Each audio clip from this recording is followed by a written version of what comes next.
Oi, gente, aqui é a Saraí, professora de gramática da Oficina do Estudante, e hoje nós estamos aqui para falar com vocês sobre um assunto muito importante, crase.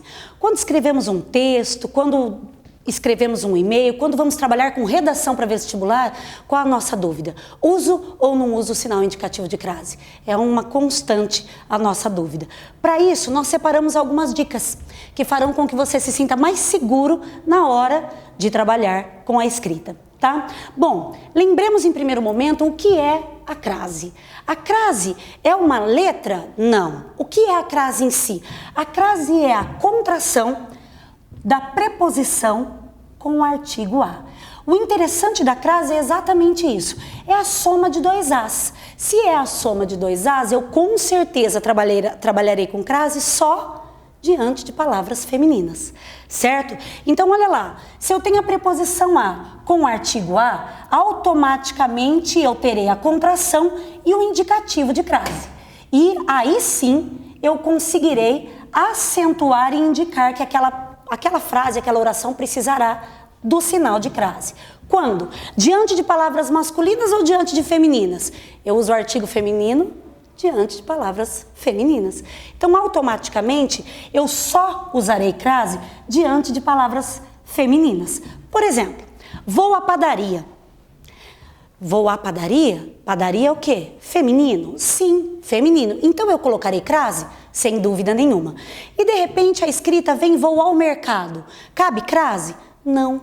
Eu tenho a preposição mais o artigo o. Artigo masculino permite a crase? Em hipótese nenhuma, certo? Então, bateu a dúvida na hora da escrita? Você vai pensar, posso substituir por um substantivo masculino? Consegui substituir? Vou à padaria, vou ao mercado. Automaticamente, diante da feminina, terá crase? Sim. Essa é a primeira regra que você não pode esquecer, certo? Segunda regrinha muito importante. Quem vai a algum lugar, volta de. Agora, quem vai a algum lugar e volta da, vai acompanhar crase. Justamente porque o da traz o artigo feminino a. Fui à Bahia, voltei da Bahia. Tem crase então? Sim, feminino. Fui à Bahia, acompanhará a crase. Agora, fui a Paris, voltei de Paris. Esse fui a Paris terá crase? Não. Por que não terá? Porque quem volta de não usa o artigo feminino a, que faz a exigência, então, para a contração se transformar em uma crase. Terceira regrinha, também muito importante. Posso usar crase diante de algum nome masculino? Nunca. Sempre que você observar e o nome, o substantivo, for masculino, eu posso usar crase em hipótese nenhuma, certo? Só usarei crase diante de palavras femininas. Outra coisa muito importante é diante de verbos. Quando eu substantivo um verbo, coloco um artigo em frente a um verbo, o que eu faço com ele? Eu transformo imediatamente o meu verbo em um substantivo. Então, gente, se eu colocar crase antes de um verbo, eu terei uma preposição com um artigo. Eu passarei a não ter mais verbo. Automaticamente eu terei substantivo.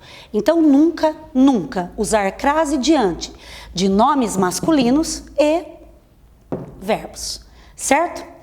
Última dica, quarta. A maneira de.